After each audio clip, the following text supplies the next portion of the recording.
आज हम स्टार्ट करेंगे हमारा न्यू चैप्टर जिसका नेम है रेशियो एनालिसिस। इस चैप्टर में हम इसका मीनिंग और उसके बाद न्यूमेरिकल पार्ट ही करेंगे इसका।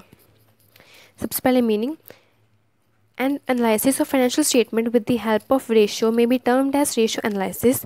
Ratio analysis implies the process of determining, presenting relationship of items and groups of items in the financial statement. Simple इसका मतलब क्या होता है रेशियो एनालिसिस का, कि जो आपके फाइनेंशियल के डाटा होते हैं, जो आपकी फाइनेंशियल स्टेटमेंट्स होती है, कहते हैं अगर उनको हम कंपैरिजन करें या उनका हम एनालाइज करें, ठीक है, तो वो जो आपने एनालाइज किया, जो भी आपने जांच पड़ताल की अपने फाइनेंशियल स्टेटमेंट की, ठीक है, उस जांच पड़ताल को, उस कंप्लीट एनालाइज को अगर आप रेशियो के फॉर्म में प्रेजेंट करें तो उससे हम कहते हैं रेशियो एनालिसिस। ठीक है, अब देखिए इसके अलग अलग फॉर्म होते हैं। ठीक है, मेनली ठीक है 4 फॉर्म है।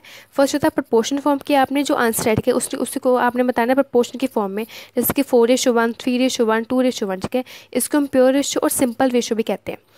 सेकंड होता है टाइम्स फॉर्म, कि हमने टाइम में बताना है कि जैसे ये 2 टाइम है, 3 टाइम है, किससे ज़्यादा है तो देन 3 टाइम 4 टाइम ऐसे। ठीक है, नेक्स्ट है परसेंटेज फॉर्म, कि आपने इस आंसर को कहते हैं परसेंटेज फॉर्म में भी रिप्रेजेंट कर सकते हैं। उसके बाद लास्ट है फ्रैक्शन फॉर्म। फ्रैक्शन की आप जैसे 1/10, 2/10, 10/20 से आप कहते हैं फ्रैक्शन की फॉर्म में प्रेजेंट कर सकते हैं। अब देखिए ये आपके 4 मेथड हैं जिनसे आप अपने आंसर को लिख सकते हैं अपने एग्ज़ाम में। बट कहते हैं आपने कौन सा वाला मेथड कब यूज़ करना है वो हम देखते हैं इसके आगे। इस चैप्टर में आपको अलग अलग रेशियो ठीक है आप निकालनी होंगी, और आपकी रेशियो के भी काफ़ी कहते हैं टाइप्स हैं, जैसे कि फर्स्ट लिक्विडिटी रेशियो, इसके आगे आगे 3 टाइप्स हैं। ठीक है, उसके बाद है लीवरेज रेशियो, देन एक्टिविटी और efficiency ratio, and then last है प्रॉफिटेबिलिटी रेशियो। ठीक है, आज हम सबसे पहले करते हैं लिक्विडिटी रेशियो। ठीक है, जिसमें आपके 3 रेशियो कवर होती हैं, first current ratio, second liquid and third absolute liquid ratio. अब देखिए लिक्विडिटी रेशियो का मतलब क्या होता है, कहता है कि आपने ये अपने बिजनेस में देखना होता है कि आपका बिजनेस ठीक है कितने टाइम में अपनी शॉर्ट टर्म लाइबिलिटी को पे कर सकता है। ठीक है, तो इस इन्फॉर्मेशन को जानने के लिए आप इसके आगे 3 रेशियो के डिस्कस करते हैं। एक होती करंट, एक होती लिक्विड, एक होती एब्सोल्यूट लिक्विड। ठीक है, सिंपली लिक्विड रेशियो में क्या होता है कि आपने जानना होता है कि आपकी जो करंट लाइबिलिटी है वो कितने टाइम में पे हो सकती है। इट मीन्स हमारा जो नीचे वाला जो बेस होता है वो सबका सेम है करंट लाइबिलिटी। ठीक है, आगे कहते हैं जो इनके ऊपर वाला जो बेस होता है, जो ऊपर वाली जो आइटम होती है वो चेंज होती हैं। कहते हैं अगर आपने करंट रेशियो देखनी है, ठीक है, उसमें आप क्या लेंगे ऊपर current asset divide by current liability. ठीक है, कि मेरे पास कितनी एसेट है, ठीक है, जिनको यूज़ करके मैं अपनी लाइबिलिटी को पे कर सकता हूँ। ठीक है, current asset divide by current liability. उसके बाद आपकी आती है लिक्विड रेशियो। कहते हैं लिक्विड रेशियो का मतलब होता है कि अगर आपने वही करंट लाइबिलिटी कहते हैं थोड़ी कुछ ज़्यादा ठीक है कम लिमिट में पे करनी है। कम लिमिट में मतलब क्या होता है कि जैसे अगर विदिन 1 डेज, विदिन 2 डेज में, ठीक है, 1 या 2 दिन में आपने वो लाइबिलिटी पे करनी है फर्म ने बिजनेस में, दैन कहते हैं आपके पास वो कैसी एसेट है, वो कौन सी एसेट है जिनकी हेल्प से आप वो लाइबिलिटी पे कर सकते हैं। दैन कहते हैं उस केस में आपका फॉर्मूला यहाँ होता है लिक्विड एसेट का। ठीक है, LA लिक्विड एसेट आया था आपका। अब देखिए लिक्विड एसेट मुझे क्या पता क्या होते हैं। कहते हैं लिक्विड का सिंपल मीनिंग क्या होता है आपका कन्वर्टेबल टू कैश। ठीक है, कि जो इजीली कन्वर्ट हो सकता है कैश में। इसका फॉर्मूला क्या है LA का, लिक्विड एसेट का। कहते हैं अगर मैं अपनी करंट एसेट में से ठीक है एक तो स्टॉक और एक प्रीपेड एक्सपेंस माइनस कर दूँ ना, तो जो बचता है मेरे पास वो उनकी हेल्प से मैं इजीली अपनी करंट लाइबिलिटी पे कर सकता हूँ 1 या 2 दिन में। अब देखिए मैंने स्टॉक और प्रीपेड एक्सपेंस क्यों माइनस किया है। स्टॉक इसलिए मैंने माइनस किया क्योंकि स्टॉक डिपेंड करता है, क्योंकि स्टॉक अगर आपने बेचना होता है, ठीक है, अपने सेल करने के लिए आपने ठीक है परचेज़ किया उसको स्टॉक को, देन वो डिपेंड करता है, कभी कभी वो आपका कंप्लीट सेल हो जाती है, अगर कभी कभी कंप्लीट सेल नहीं होती। जैसे कि सपोज अगर आपका ठीक है अगर आप 100 पीस लेके आए किसी भी चीज़ के, तो डिपेंड करता है कि आपके 100 पीस में से कितने पीस ठीक है सेल हुए, कब सेल हुए, कब मतलब डिपेंड करता है टाइम में। ये नहीं कि आपको 1 या 2 दिन में आपका कंप्लीट माल सेल हो जाए, इसके लिए हम स्टॉक को यहाँ कंसीडर नहीं करते। अब देखिए सेकंड प्रीपेड एक्सपेंस होता है क्या, कहते हैं प्रीपेड एक्सपेंस की जो आपने एक्सपेंस ठीक है एडवांस में किसी को पे कर दिया, जैसे कि एडवांस सैलरी, एडवांस कमीशन, कुछ भी ठीक है आपने एडवांस में पे कर दिया है। कहते हैं अगर इन केस अगर आपने एडवांस में पे कर दिया तो कहते हैं अगर इन केस आपको उस टाइम से पहले, टाइम लिमिट से पहले इन केस कि आपको लगा कि हाँ भी मुझे वो पैसा वापस चाहिए ड्यू टू किसी भी रीज़न के लिए, ठीक है, देन आप उसे क्लेम कर सकते हो। तो यहाँ पे कंडीशन होती है कि अगर आपको पैसा चाहिए तभी आपको मिलेगा, ठीक है, वो भी टाइम से पहले। ये नहीं कि अगर आपने सपोज डेट थी ठीक है आपको सैलरी पे करनी थी, रेंट की पे करना था मान लो 31 को, ठीक है, और आपने अपने मकान मालिक को रेंट पे कर दिया 25 को, ठीक है, 5 दिन पहले, 6 दिन पहले, ठीक है, आपने एडवांस कर दिया। तो ये जो 6 दिन का एडवांस है, ठीक है, कहते हैं अगर आपको लगा कि हाँ भी मुझे पैसे किसी दूसरे बंदे को मैंने पहले पैसे पे करने हैं, तो आप अपने मकान मालिक से ठीक है पैसे लेके उसको पे कर सकते हो। बट कंडीशन ये है कि आपने इस 6 दिन के में ठीक है इन 6 दिन के बीच ही आपने वो कंडीशन है कि वो जो पैसा है वो क्लेम करना है, ठीक है, क्योंकि जब आपकी 31 डेट आ गई, ठीक है, तो वो जो मकान मालिक है वो तो यही कहेगा कि हाँ भी अपना तो कि वो जो टाइम है किराया देने का वो तो आ गया, इट मीन्स जो तूने मुझे पहले पैसे दिया था वो अब मैं तुझे वापस नहीं कर सकता। तो कहते हैं ये प्रीपेड एक्सपेंस में भी एक कंडीशन होती है, इसलिए हम इसे स्टॉक और प्रीपेड एक्सपेंस को यहाँ लिक्विड एसेट में नहीं काउंट करते। ठीक है, अब देखिए एब्सोल्यूट लिक्विड का मतलब क्या होता है कि अगर आपने अपनी जो करंट लायबिलिटी है ठीक है वो एकदम जल्दी ही पे करनी हो, जैसे कि कुछ एक ही दिन में, जैसे कि कुछ घंटों में पे करनी हो, देन उस केस में हम क्या क्या चीज़ें हम कि किस एसेट से हम पे कर सकते हैं।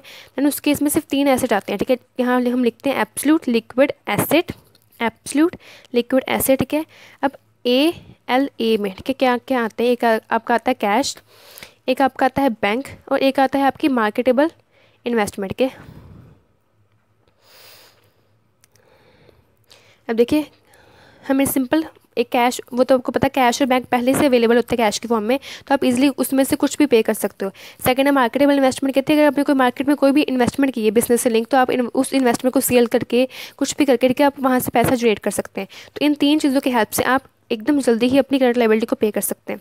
एंड यही आपके फॉर्मूले। ठीक है, फॉर्मूला क्या था आपका, फर्स्ट करंट रेशियो का current asset divide by current liability. ठीक है, क्विक रेशियो जिसे लिक्विड भी कहते हैं, लिक्विड का दूसरा नाम क्या है, क्विक। ठीक है, क्विक रेशियो का फॉर्मूला क्या था, quick asset divide by current liability. Okay, नीचे आपको सेम आएगा करंट लायबिलिटी, सिर्फ ऊपर वाली चीज़ चेंज होगी। ठीक है, जो मैंने ऊपर आपको बोला, अगर मैंने आपको करंट बोला तो करंट एसेट, लिक्विड या क्विक बोला तो क्विक एसेट या लिक्विड एसेट, एंड अगर लास्ट में अगर मैंने आपको बोला एब्सोल्यूट लिक्विड ठीक है रेशियो, तो आपने उस पर एब्सोल्यूट लिक्विड एसेट लिख देना।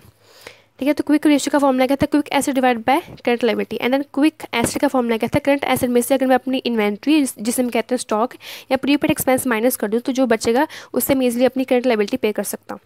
लास्ट है आपका एब्सोल्यूट लिक्विड रेशियो, ये भी absolute liquid asset divide by current liability. अब एब्सोल्यूट लिक्विड एसेट में ALA में कौन कौन सी चीज़ें आती हैं, एक आपकी आती हैं cash in hand, cash, bank और मार्केटेबल इन्वेस्टमेंट, जिसका दूसरा नाम क्या है, शॉर्ट टर्म सिक्योरिटीज। अब देखते हैं इसका न्यूमेरिकल। अब देखिए यहाँ आपको सब में गिवन है। ठीक है, एक बैलेंस शीट गिवन है एंड आपको बोला है कि आपने क्या निकालना है, current ratio, quick ratio and एक एब्सोल्यूट लिक्विड रेशियो निकालनी है। ठीक है, करंट रेशियो के लिए मुझे क्या चाहिए, सबसे पहले करंट एसेट चाहिए, जैसे कि आपको पता है प्लांटर मशीनरी, ये क्या है आपकी नॉन करंट एसेट, ये भी नॉन करंट है। ठीक है, तीनों नॉन करंट एसेट्स। ये है आपकी स्टॉक, डेटर, प्रीपेड एक्सपेंस और कैश और बैंक, ये है आपके करंट एसेट। ठीक है, उसके बाद गुडविल और जो आपका एक्सपेंस होता है ये क्या है आपके फेक एसेट, इसे मैं किसी भी काउंट नहीं करती। ठीक है, इसे हम करते हैं इग्नोर। उसके बाद लास्ट आपका बचा बिल रिसीवेबल, ये भी है क्या आपका करंट एसेट। अब जितने भी करंट एसेट है ये हमने देख लिया। अब हम देखते हैं करंट लायबिलिटी, ये आपकी कैपिटल होती है। ठीक है, ये भी आपके कैपिटल में आता है, ये है आपकी करंट लायबिलिटी, यहाँ से ये 2, ये जितने भी है ठीक है ये आपकी करंट लायबिलिटी है। आउटस्टैंडिंग एक्सपेंस है, प्रोविजन फॉर टैक्स है, प्रपोज डिविडेंड है, बैंक ओवरड्राफ्ट है, क्रेडिटर्स है। ठीक है, ये सब ये आपकी करंट लायबिलिटी है। अब देखिए हम लिखेंगे करंट रेशियो, इसमें लिखेंगे सबसे पहले ऊपर करंट एसेट, वो थी पहले स्टॉक ठीक है 30,000, उसके बाद नेक्स्ट आपका डेटर्स 34,500, उसके बाद है 7,500 के प्रीपेड एक्सपेंस, नेक्स्ट आपका 20,000 कैश का बैलेंस। ठीक है, यह सब लिखूंगी मैं, प्लस करूँगी। उसके बाद आपका एक बिल रिसीवेबल था ठीक है जो कि है 3,000 का।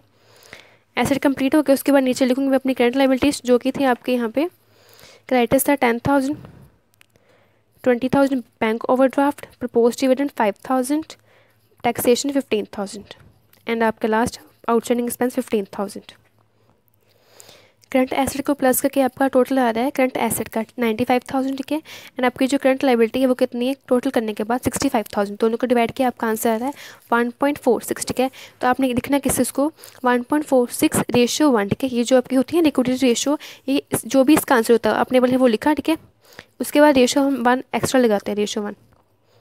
उसके बाद नेक्स्ट था आपका कि आपने क्या निकालनी थी, क्विक रेशियो निकालनी थी। ठीक है, उसका फॉर्मूला क्या था, quick asset divide by current liability. Current liability हमें गिवन था 65,000 जो हमने पहले निकाली।